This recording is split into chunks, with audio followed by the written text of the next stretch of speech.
be. And that's not anyone else's responsibility. That's my responsibility. Ultimately, after a certain standpoint, it's my responsibility to deal with myself, right? But in order to do that, I had to forgive myself for not seeing it sooner and doing something about it sooner. And I couldn't figure out how to do that. Like, I couldn't do it. Like, I couldn't figure out how to let myself off the hook. And then one day I realized that in order to hold on to the resentment that I held against the people for doing what it is that they did and or didn't do, I had to hold on to the effects of that resentment, right?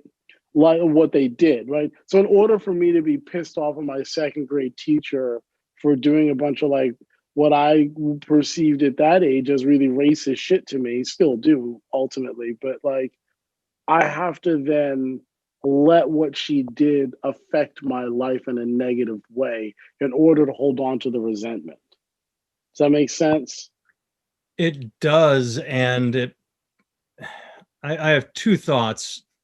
One I want to talk about, one I haven't digested because obviously I'm listening to you and I'm making it selfish. I'm thinking about me because Of that's course. what people That's do. what But we do. yeah, um, I'm just saying that everything you're saying makes so much sense, and it wraps around to my childhood, which was a series of movements. Oh, I'm going to live here. I'm going to make a bunch of friends. Oh, my dad's going to get fired. We're going to move. I'm going to lose all those friends. So we're going to live here for a year. I'm going to make a bunch of friends. And both my parents said this to me when I talked to them when I was in therapy and I talked about my life, and they weren't talking. They still don't talk to one another. They independent of one another. They both told me that I changed in seventh grade because that was the one move too many, that I was always a happy, gregarious, outgoing kid. And when we did that final move in seventh grade, I just shut down. It was, all right, I'm done. I've met and lost every friend I've ever made. And that became internalized that if you make friends, you lose Mhm. them. And that would explain my understanding and what I call apathy toward other people, where oh, you did this really shitty thing. Well, I don't blame you. You're just human. That's what humans do. Humans are shitty. So I don't have to forgive you because I don't blame you.